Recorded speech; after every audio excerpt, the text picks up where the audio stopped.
want to grow as a grower? Are you tired of being put to sleep by your educational growcasts? Are you tired of hearing about products you don't fucking want and can't afford? Are you tired of being told how you should grow? Hi, I'm Johnny Apple, and joining me is everyone's favorite amphibian, the Reverend Pirate Frog.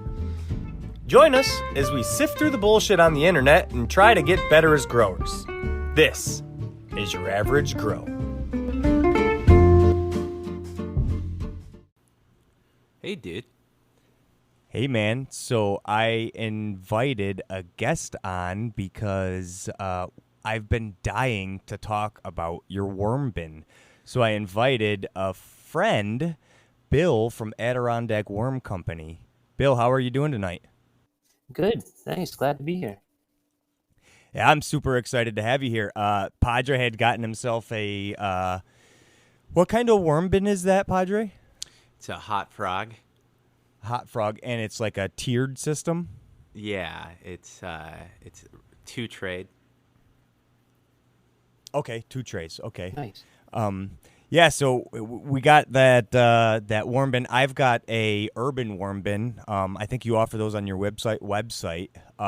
And I'm not an expert, and I've only had it just over a year now. I think it was last year's Christmas present. And I don't feel like an expert, and I feel like you are probably the foremost expert. So I wanted to get you on and see if we could talk about your worm farm a little bit and maybe bend your ear about some personal worm bin.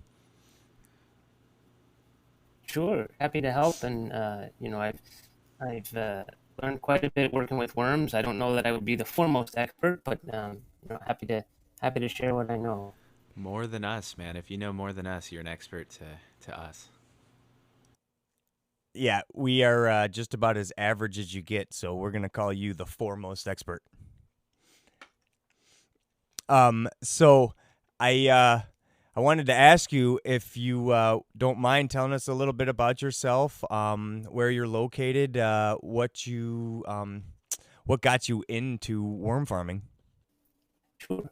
We're in Hudson Falls, which is right near Glens Falls and Lake George, basically at the foot of the Adirondack Mountains in upstate New York, about 4 hours north of New York City. And we have 40 acres at our property, and I've been looking for something to do with our property. Currently, our neighbor has a farm, and he hays the fields, but I wanted to do something with it ourselves. And I also had instilled in me when I was younger from my grandmother, just not to waste. Waste anything. There's really just, if you can avoid wasting something by either taking less to begin with, or finding a secondary use for something, or whatever the case may be, it's just helpful to not waste. So looking at a couple of different things, started to really investigate composting worms, and the more you learn about them, the more fascinating they are. Just we decided that made sense for us, and so we got into composting worms and raising the worms for sale to customers in a worm bin starter kit, but also selling the vermicast to gardeners and others who it's a tremendous plant boost. The vermicast is. We can talk more about that in a little bit, but we also, in working with the worms, ended up expanding out into curbside composting service that we provide in this area here. So we've done a number of different things since going sort of live on the commercial side in 2019, but we've been working with worms since about 2017 here. Oh, that's super fascinating. How big of an operation do you have? Like, what kind of infrastructure do you support? Well, on the worms and the what I call the vermiculture, we have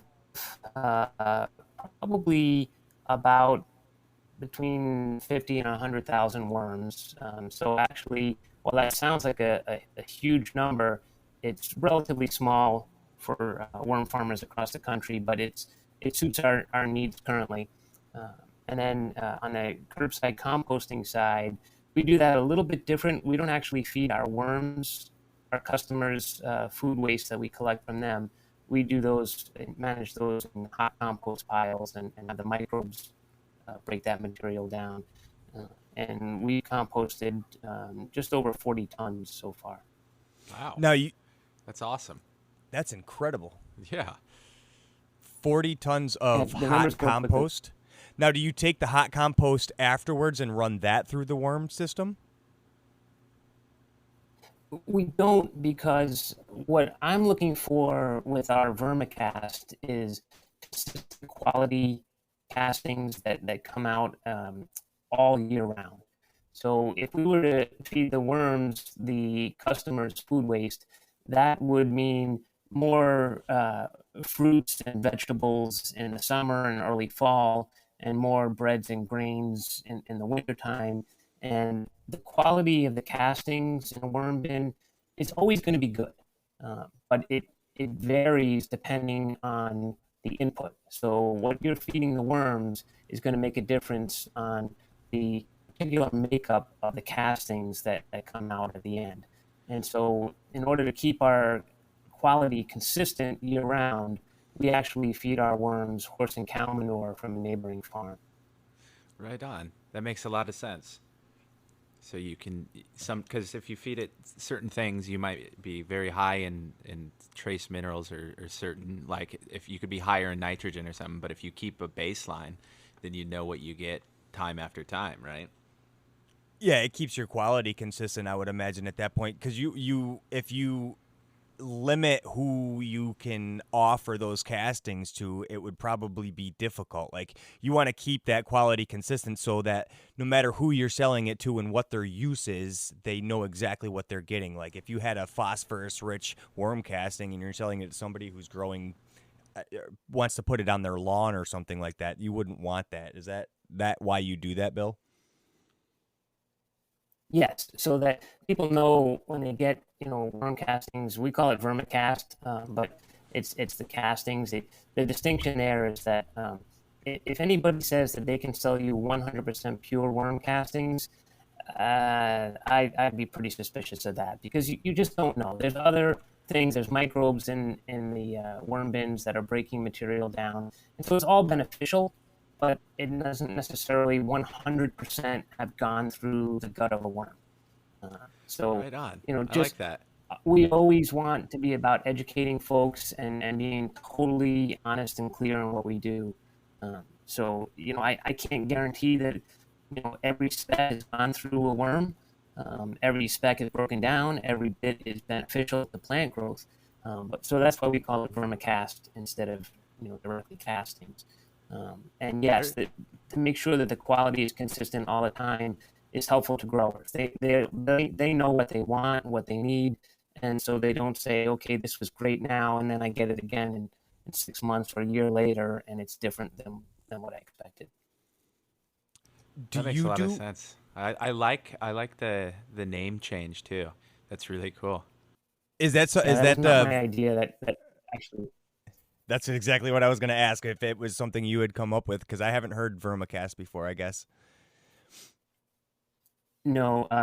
Rhonda Sherman is the guru for all worm farmers. She's at the um, University of North Carolina Extension, and she has done extensive research with composting worms. And she was the one who suggested that, worm farms really, perhaps use vermicast as a useful, clear term. What was her name again? You said Sherman. Yep. Rhonda Sherman. Okay. Very cool. What do the daily operations of a worm farm look like? Like, what do you have to do? Like, what kind of workload is on your plate to make these vermicast? Yeah. Well, the first thing is you need to be sure that you have the right kind of worms. There's about 7,000 different species of earthworms, and there's only six of those that are composting worms.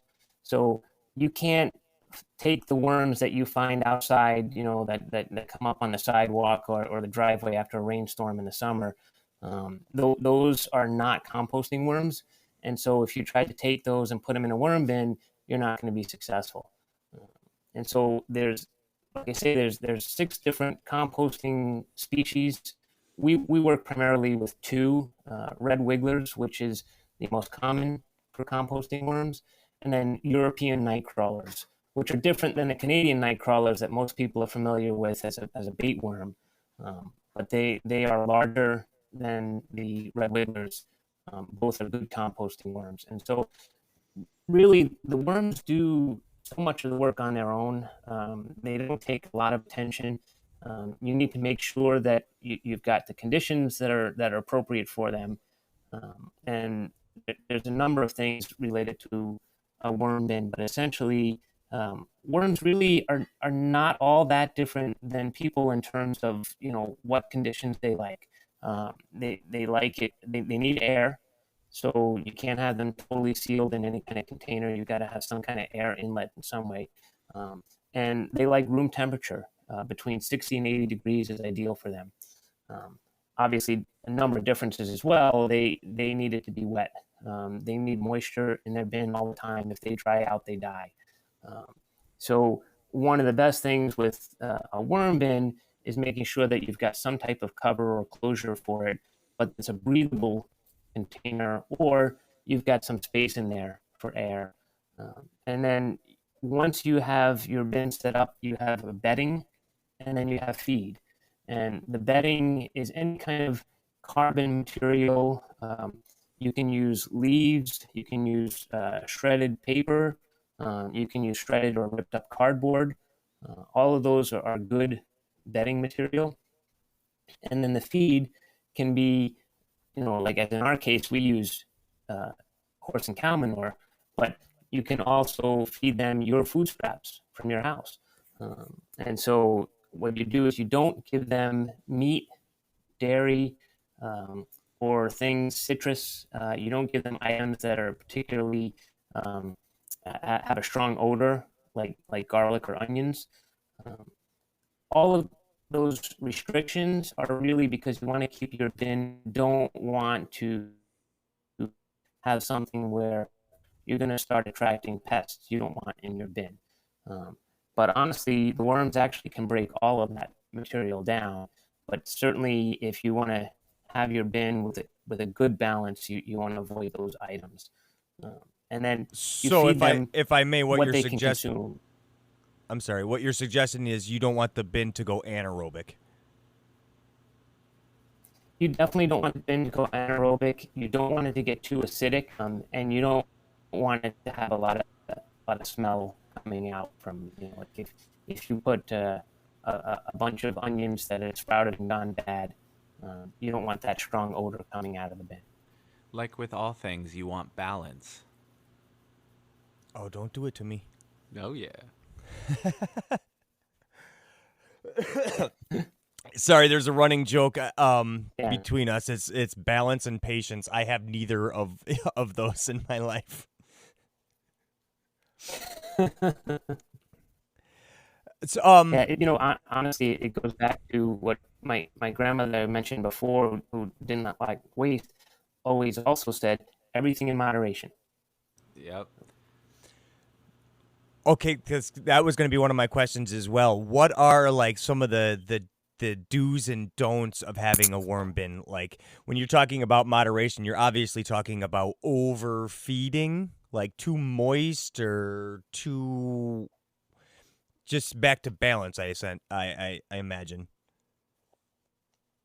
Yes, the biggest problem that most new worm bin owners have is overfeeding, because they're excited about it, and they want to. The worms can process the material. I mean, if you look online, you'll see things that say red wigglers can consume a day in terms of feed. Um, but what you don't see is that is in perfect conditions. Virtually nobody has perfect conditions in their bin. There's always something that's a little bit not perfectly ideal. The pH is off slightly. The moisture is good, but not exactly on point. The temperature is fine, but it's not right at the sweet spot. There's a lot of variables that keep you away from perfection. So worms aren't going to consume a half of their weight every day, but even still, they're pretty ravenous little guys, and they will also eat and grow their. So, what you want to do is give them some feed, and actually, a great recommendation on that is a process called pocket feeding, where if you look at your bin from the top, and either it's a square or a rectangle, you break it into segments, and you put some food in one, let's say in the top left corner, and then you check that in a couple of days, and if it's still there, you just let it alone. And then if it's not, then you put more food, but in a different area. And then you check that in a couple of days, and you want to get to where you're feeding the worms, every 4 to 7 days, depending on what your preference is. I mean, if you're really busy, you want to be able to get it where maybe you only feed them once a week. If you're really a doting worm bin owner, then maybe more frequently and smaller bits at a time. But really, the worms can continue on their own. I say they're a great pet. They don't make any noise. You can go away on vacation and you don't need somebody to worm sit for you, because they, in addition to eating feed, they also eat the bedding as it breaks down. So they're not They use do they use the bedding as a carbon source? Like, I mean, I'm sorry, that's a really stupid question. So when they eat the bedding, essentially their castings include a carbon source at that point, correct? Right. And there's a little bit of mix where the worms are consuming the material as it breaks down, but also what they're doing is they're in this in this world of microbes and other insects and other scavengers, if you will, that break down material. The worms are a predator in that environment. And so they're going to be, going after some of the microbes that obviously we can't see, that are breaking down a banana peel. So it's not so much, worms don't have teeth, so they're not going to be biting into a banana peel. But as it gets really soft and mushy, they're going to slurp that in. And so they're going to be eating the food, but they're also going to be eating the microbes that are doing that initial breakdown of the material. And then those microbes actually survive the digestion process of the worm, or included in their castings? Some of them. There's also other microbes that are living and growing inside the gut of the worm, and the worms get all the credit, but it really is the microbes that pass through the worm's digestive system and are part of the castings that really do the great work of providing the nutrients and the chemicals, not the synthetic chemicals, but the natural chemicals that plants need. Dude, you just blew my mind. That's incredible. I never thought of it that way. Yeah, if you start looking into soil science, and I'm not a scientist, and so I don't pretend to understand all of this, but it's really fascinating. Their plants, their root system produce something called exudates, which is like a simple sugar, and the microbes that are in the soil or in your castings now introduced into your soil, they want that simple sugar. And so they sort of have this symbiotic relationship with the plants. The plants' roots can grow out a little bit, but they can't go anywhere out, and they can't go much of a distance beyond wherever the root system can extend. And so the plants say, hey, microbes, I'm going to give you these sugars, these exudates, and in exchange, you're going to bring me back, some more calcium or some more phosphorus or some more nitrogen, whatever it is that I need, but it's not right here accessible to my root system. And so the microbes say, yeah, sounds good to us. We'll go get it. We'll bring it back to you, and we'll take the exudates in exchange. It's like this whole food network. It's all coming together like this soil soil food web. It's a soil food web. Yeah. Is there any Yeah. sort of fungal process happening with any of this? Is it all microbial? No, there is fungal as well, and again, some worm farms that are selling their vermicast may focus on trying to create a more fungally dominant casting, others more bacterial dominant casting. So you can adjust the feedstock for that. Feeding the horse and cow manure gives you sort of the most balanced uh, casting in that regard. So it's not overwhelmingly one versus the other. It's got a little bit of both. Interesting. Okay, I want to bring it back to exactly your farm. Your worms, like how big of a setup do you have in comparison to what like a homeowner would have? Are you talking like do you have like 250-gallon totes that you use? Do you do it out in the open? Is winter a consideration for your farm and the worms? Do you do it indoors? Yeah, all good questions. Um, the worms' ideal temperature, as I mentioned before, is 60 to 80 degrees. They can handle up to around 90 degrees and down into the mid 30s. They really slow down the processing and the mating and the eating when they get outside that 60 to 80 degree range, but they continue to stay alive. Um, if it gets much below freezing, your worms are going to start to die. But just one other really fascinating fact, and I'll explain how we manage here. Um, when the worms mate, both worms get pregnant, if you will, in the mating process, and both lay cocoons, essentially eggs.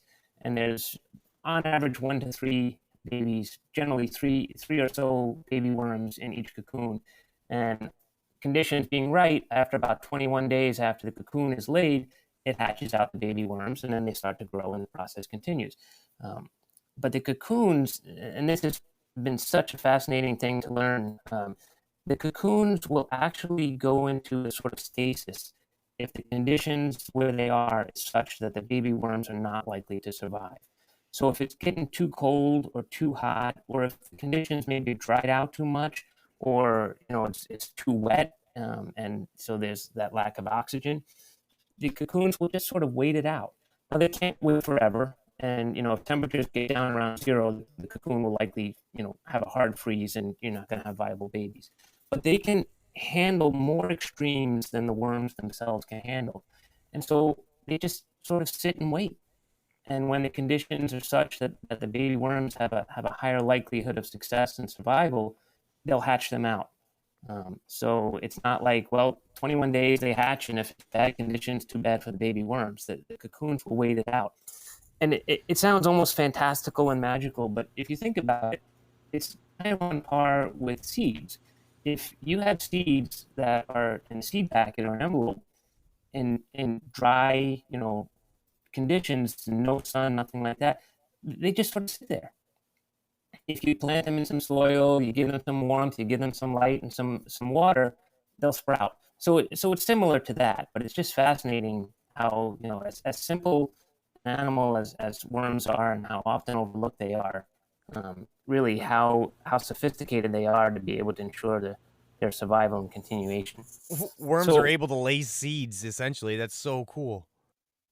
yeah, yeah. That Um, that's incredible. I never even knew that that's how that worked. That the Yeah, that's cocoon awesome. could wait it out like that. yeah. I mean, it's not indefinite, but it's still they have that sense that similar to how seeds are. I mean, it's an inanimate object in a way, but it still can sense that what the conditions are, and it's just gonna hold off until it has an opportunity to give worm a fighting chance to survive. Um, so what we do, because our winters here, it's not unusual for us to end up at uh, 10 to 20 degrees below zero for a day or two in the winter, and generally have highs in the 20s and lows around zero for 2 months or at least 6 weeks or so in January and February. Um, we keep our production worms in the barn, so it's somewhat protected from the elements, but it's not a heated barn.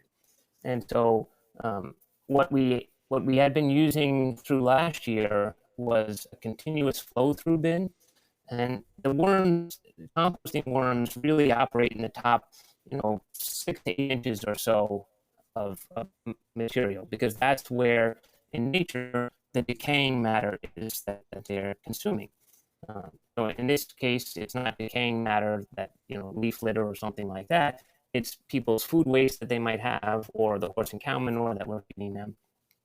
But they're living basically in that top 6 to 8 inches. So a continuous flow through bin is deeper than that. And you start filling it at the bottom, and over time, eventually get up to basically the top of your bin. And then you mostly have the castings at the bottom. And you rake those out from sort of a false bottom. Generally, in our case, it was a 4 foot by 8 foot continuous flow through bin. And we had some PVC pipes in the bottom that was sort of our false bottom. And you just sort of rake that out to break up the moist material, and then dry that out and screen that, and then you have the material for sale. The way we kept the worms through the winter as well as into the summer, we had thin insulation all along the box, this flow-through bin, as well as peak insulation on the top. And then as a heat source, we actually had old Christmas rope lights.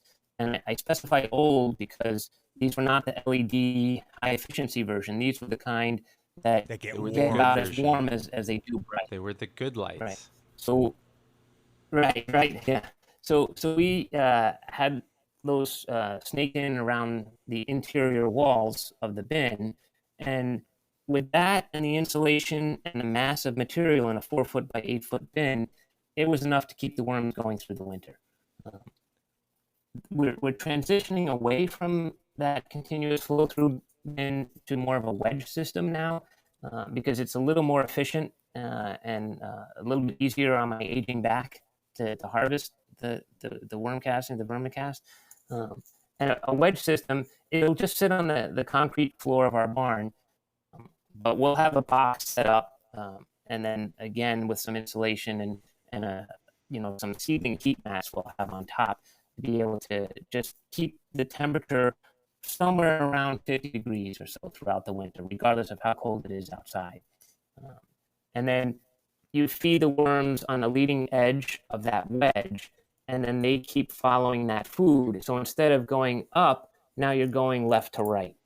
And then when you get to wherever you're going to stop your wedge area, you harvest the material behind that. And again, you're mostly getting the vermicast, very few cocoons and worms, because they're over on the other side where the fresher food is.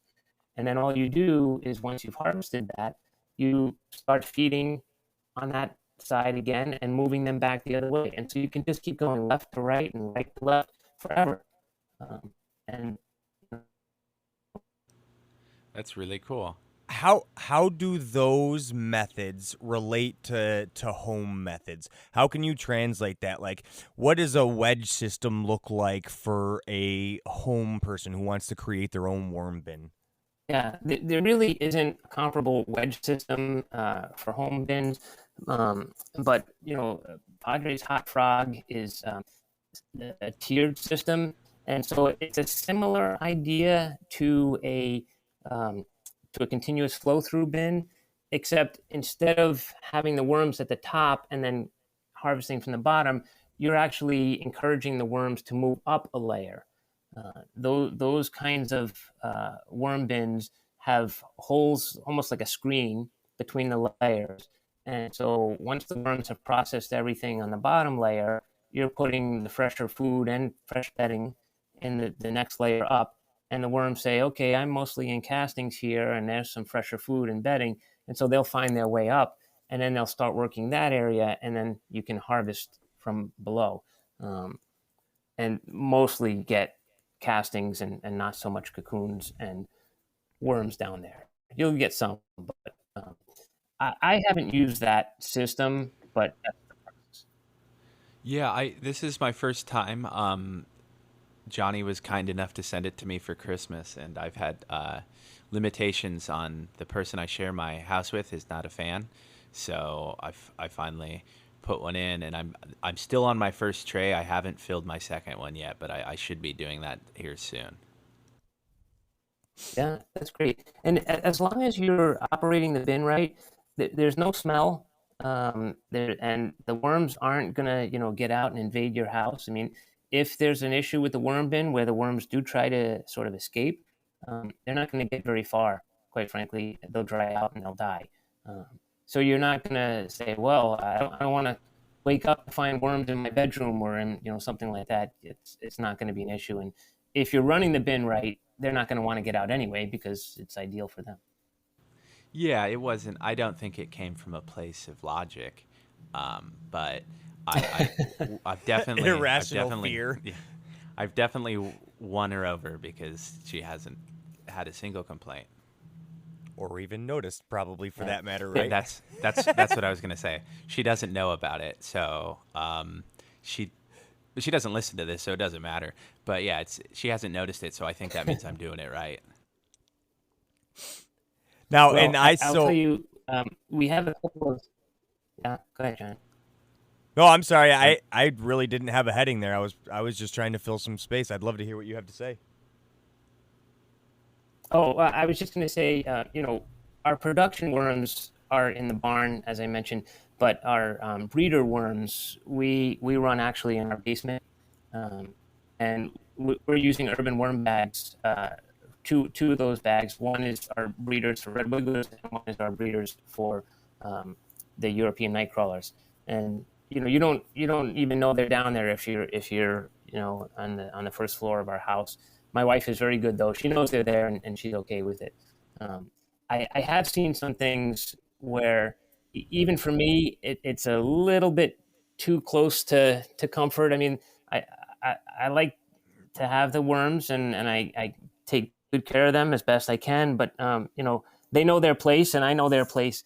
I have seen online a cutting board that has like a sliding cutting board on the top and a sort of a tray on the bottom, and the tray on the bottom is a worm bin.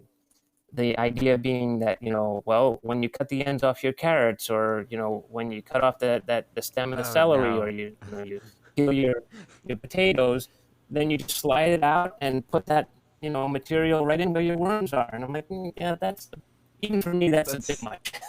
Yeah, I don't think anyone's ever gonna win that one unless you have like full support or being forced. Because if I suggested bringing worms into the kitchen, I think I'd be shot. Yeah, I don't know what kind of mountain man you Yeah. have to have a worm bin / cutting board. I'm not sure that would be. Yeah, you'd have to be a lonely mountain man up Yeah. in the hills of Alaska, probably. Yeah, you'd be by yourself and slightly crazy. But I mean, I get the idea. It's cool, but I don't think. I think, like you said, I think knowing each other's places is a good idea. Plus, it just seems unnatural, Yeah. even more unnatural. So should someone at Right. home Right. should someone at home have like a small composting bin to put up like underneath their kitchen sink to kind of throw some scraps in and feed a larger amount kind of at once? Like if they're doing the sectioned off method, kind of put to gain up enough, or just kind of do it every day. You just go down there and throw a little bit in and monitor it that way. What do you suggest would be the ideal method for a home worm maker? Yeah, well, there's two sort of camps of people that are interested or have worm bins. One are the folks that want the castings because they are serious gardeners or growers, um, and so they want to do it themselves and have castings available for their seed starting kits and for their soil mixes and such like that. Uh, if you're in that camp, then probably you want to kind of save the food a little bit, and then be sure you're feeding them a section at a time, because you're going to just have a more productive bin in that instance. But the other camp is folks that maybe couldn't care less about gardening or growing things, and they just want to lower their carbon footprint and stop throwing away what's actually while many people consider it garbage, food scraps really is an incredible resource. And so if they have a way to compost it, that's what their preference is. And particularly if you're in an area where you get a pretty good winter, um, the traditional composting process of building a pile in the backyard is very difficult to maintain through the winter. We do it, but we do it on a commercial scale. Homeowners that just don't have enough food scraps to be able to do that readily. And also, you have the hassle of, it's dark at 4:30 or 5 o'clock, and it's freezing cold outside. And do you want to go out there and add to your compost pile? Probably not. So you're probably going to throw it away. If you have a worm bin, that's in your house. Maybe it's in your laundry room or a spare closet or in your basement, wherever you have it. And so when you have some food scraps, you can just put them right in your worm bin, cover them up with some bedding, and that you're not sending a resource to a landfill or to a trash incineration plant or something like that. I think you hit on something so perfectly, because even in Southern California, if someone has to choose to do something and it's a slight inconvenience, they're not going to do it.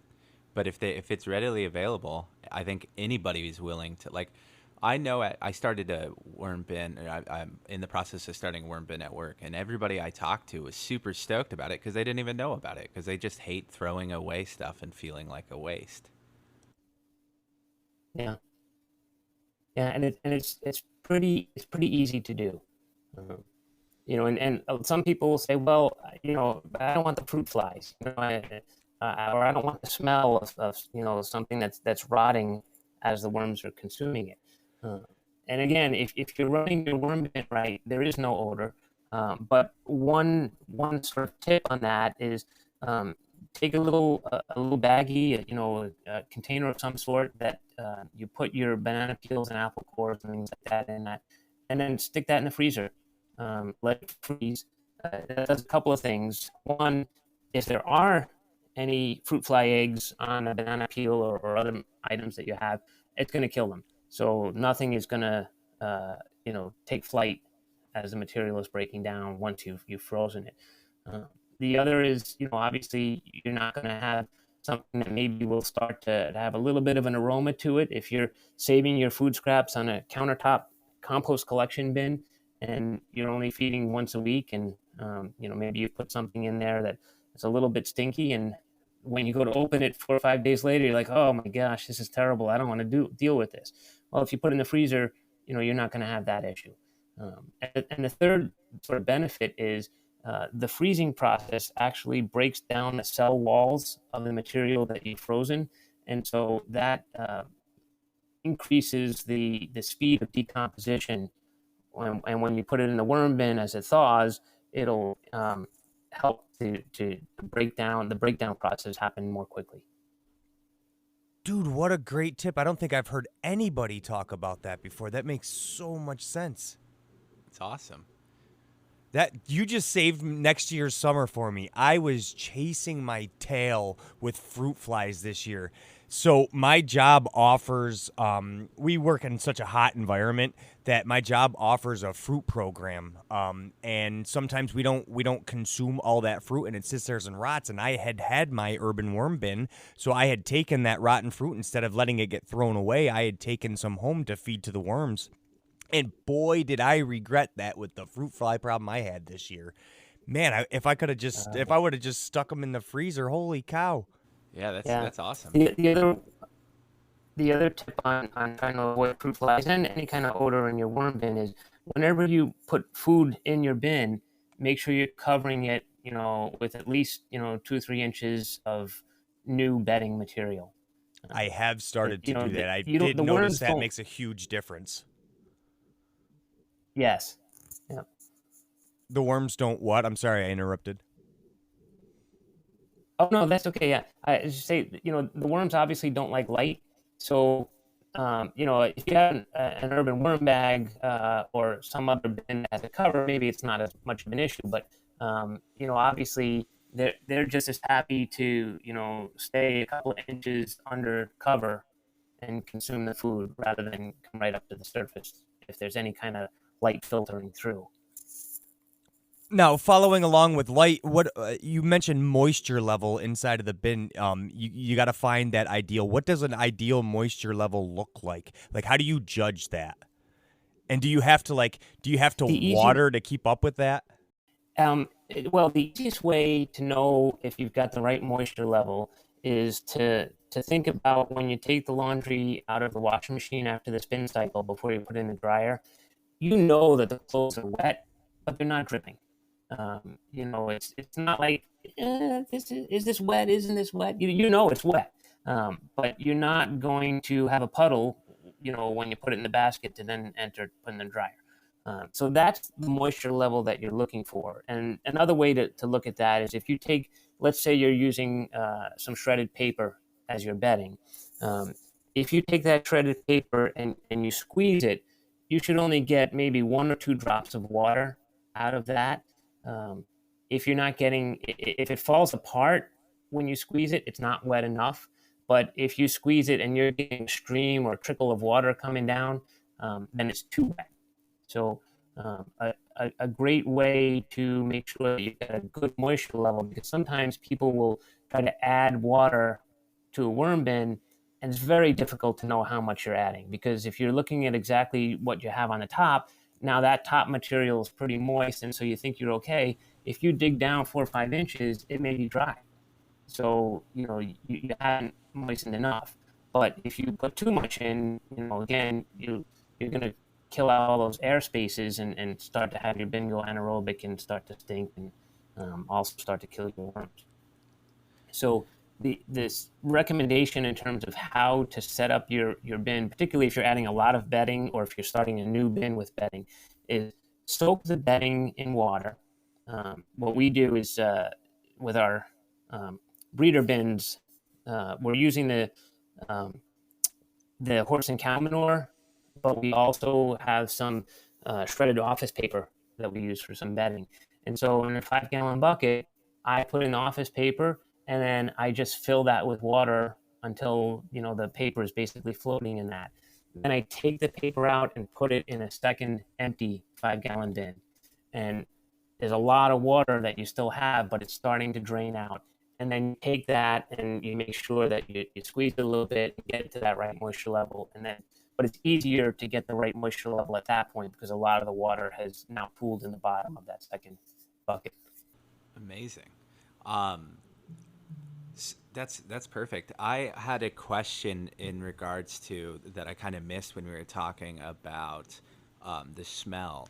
I know that I've read, and I've done it a few times, but I've used lactic acid bacteria serum or labs to spray the top because it helps with smell, and it's also, I figured it would be good to get the bacteria in the bin. I was just wondering if you had any thoughts on if that would be a bad idea. I haven't ever used it personally, so I don't really have any experience with that. You shouldn't need it. It would be my thought on that. The bin should start developing the microbial population kind of on its own. And so one of the things you do if you're starting a new bin is to set up the bedding and maybe even put a little bit of food in there, not a lot, and let that sit for a couple of days before you're introducing the worms that you have to put into the bin. If you don't have that opportunity and your worms came with your new bin and you got all this and you're just doing everything on the same day, that it's okay, there's nothing wrong with that. But if you let it sit for a couple of days with the moist bedding and some food, the microbial population will start to grow on its own and just set the scene just so for the worms when you introduce them.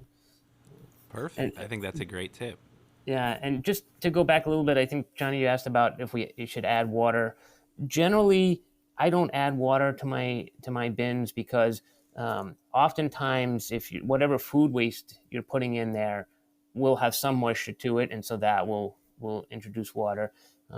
The other thing is how you have the bin set up. A lot of people, we talked about two different ones a little bit here. The urban worm bag, which I think is great. That has a cover on it, but it also has fabric sides, so there's an air exchange, but the moisture level stays fairly consistent. Um, Something like the Hot Frog or other types of bins should be somewhat similar. Again, I haven't used those, so I don't have a lot of knowledge in terms of how they actually come together. But the most common way that people start a worm bin is with just a plastic tote, like a Rubbermaid tote type of thing. And the best way to do that, the way we set up our starter kits with those, is actually to drill holes near the top, but on the side of the bin. And then you've got your solid cover that fits on the tote. And the reason to put the holes on the side, sometimes people would say, well, leave the lid off, or put a big square in the top, and maybe a piece of mesh or something like that. So make sure that you can have air. That's fine, and you can do that. But the benefit of putting the air holes on the side is that any moisture in the bin that might evaporate is going to hit the solid top of your bin, and it's going to condense and then drop back down into your bin. So you're mostly going to keep the moisture level consistent throughout time. And the holes in the side, obviously, are where you're introducing the oxygen that your worms need. That's a great point, too. It's almost like you've done this before. A couple of times. Bill, I want to thank you for your time. Is there any other like beginner do's or don'ts or mistakes or struggles, tips you would have for somebody just starting out, or who's maybe been doing it a little while that is like I've been doing it for maybe about a year now, and I'm not ideal. Is there any tips or points that we have missed that you can think of that we should maybe address with new growers or new worm binners? Yeah, I think one important thing is if people are buying worms online, and there's a number of different places that sell composting worms, usually red wigglers online, and they ship through the mail, and they survive just fine being mailed. But when you're introducing them to your worm bin, you got to think these worms have now gone through a trip that was there was a lot of vibration, and worms don't like vibration. And they're probably dehydrated a little bit, not enough to significantly impact them, but it was a stressful trip, and now they're being dumped into a new worm bin. So this is an environment that's completely unfamiliar to them, and worms like to kind of just explore things, and if they're stressed, they like to move and see maybe there's something better on the other side. So a lot of times new worm bin owners will get a pound of worms, which quite frankly has become kind of expensive. They're in the $50 to $60 or so now for a pound of worms, which is about 1,000 worms. And they'll put them in their worm bin, and then the next day they'll find that all of the worms have escaped, and so they find a number of dead worms dried out on the floor where the bin was. So the way to prevent that is to leave the lid off for the first, let's say, 2 days that you have the worms in a new bin, and have a light source over the bin that's always on. And so the worms will say, I don't know about this, and I'm stressed out, and maybe I want to go somewhere else. And they start to come up from underneath the bedding, and they see the light, and they're like, oh, okay, we don't like light, burrow back down. And after 2 days, they'll become more acclimated with their bin, and then you can put the lid on, and you don't need the light anymore. But it's just sort of a fail-safe to help make sure that all of your worms you just bought, you don't find dead the next morning. Super great tip. I think the worm bin mentioned that. Did your frog bin say that, Padre? No. Yeah. I don't remember. I don't think I did off the top of my head, but luckily I had with the guy that I got my worms from mentioned it. And he also told that when I went to go buy them, because it's an LLC worm farm by me, but before, like a 501c actually, it's a charity one, not a, anywho. He told me that he was like, okay, set up your worm bin, do this, come back in 1 week before I'll give you the worms. And then he gave me the worms and was like, watch out for this, this, and this. And so that was really helpful because the bin itself didn't. Yeah. The one other item that I'll mention, a lot of times people looking online and particularly for some of the commercial worm bins out there, they have a little spigot on them. I don't know for sure if the Hot Frog does or not, and Yeah, people will underneath. think, great, you know what? I'm going to open that spigot and this worm juice is going to come out. And I've heard about this thing called worm tea, and that's great. And I'm going to use that on my plants, and perfect. And I just caution folks, that is not worm tea. You actually shouldn't have excess moisture coming out of your worm bin. And the problem is, well, then why do they put these spigots on these worm bins? I mean, it's counterintuitive. It's there because you want to collect the extra water that's there, or the extra material, the liquid. And I think the reason that manufacturers do it is because a lot of particularly new worm farm or worm bin owners run their bin too wet. And so that's a way to get rid of the excess liquid. But it's not the worm tea that people hear about. This is called leachate, and it's likely anaerobic. And there's a huge debate about most of the really scientifically accurate worm growers and the serious people that study vermiculture will tell you, do not use that. It's leachate. Do not use it on your plants. It could be harmful. You just want to maybe pour it back in the top if your bin is starting to dry out up top, but it's wet down at the bottom, or just dispose of it altogether. And then you'll find people online and say, that's a bunch of hooey. I have used that on my plants for years, and it is great stuff, and it works perfectly. And what I say to that is, if somebody said to you, look, I never look when I cross the street, and I don't worry about the crosswalk, and I haven't been hit yet. That may be true, but that doesn't mean you want to just walk across the street without looking, Yeah, exactly. And the people who say that might not even know if their plants are doing well at all. So their plant may still be there, but it could be almost in spite of it. True. Right. The worm tea is actually a process where you're using the castings from your worm bin, and you're using what's a cold brew oxygenated process to grow more microbes. And then you're using this worm tea, and you can get more coverage for your garden, or if you wanted to spruce up your lawn or something like that. It only goes so far as castings, which kind of look like coffee grounds. But if you put that through this process to create a worm tea, now you have a liquid that will go further and is full of the beneficial microbes. And so that's a good thing. But worm tea doesn't just happen in a worm bin and come out when you pour out the excess liquid. So what you're saying, the true benefit to a compost, whether it be a hot compost or the worm castings, is actually the microbial product. And by brewing that casting tea, you're spreading those microbes a lot thinner, or you're actually brewing up more so that you can get more access from, let's say, a cup of worm castings. Now you've got way more, by brewing it, way more microbes to disperse across your garden. Right. The microbes are the key to all of this. And your second point is more accurate. You're growing more microbes through the tea brewing process. It's not that you're spreading them out thinner. You're growing more microbes in the water. And that's why it needs to be an oxygenated process, because anaerobic microbes, bad, generally speaking. Aerobic microbes, good, generally speaking, again. Yep. An aerobic process, which is your worm bin, doesn't stink and is beneficial to your plants. An anaerobic process could have toxics for your plants and certainly is going to stink to the high heavens. And you don't want anaerobic, you want aerobic.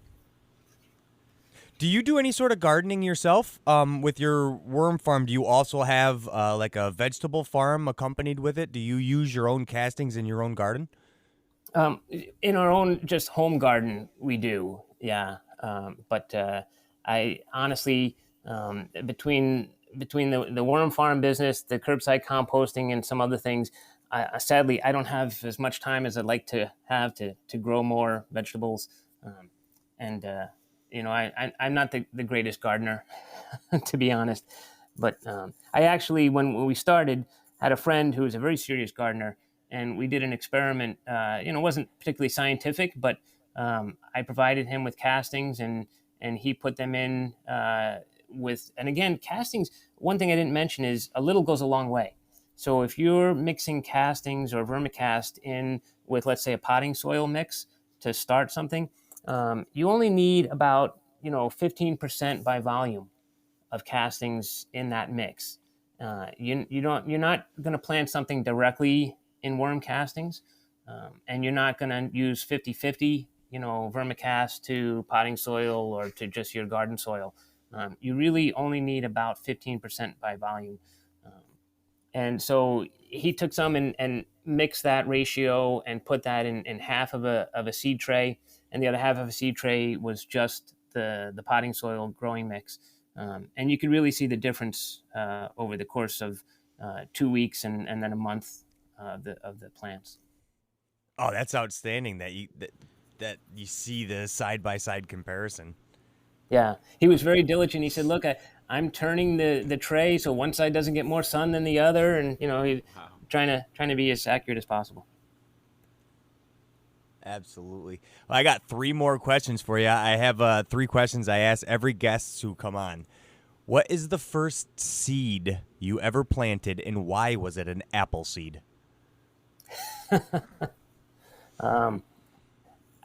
Well, I will tell you that I believe it probably was a tomato seed, but it was red, like apples. So, I don't know green if that apples counts. are the good ones.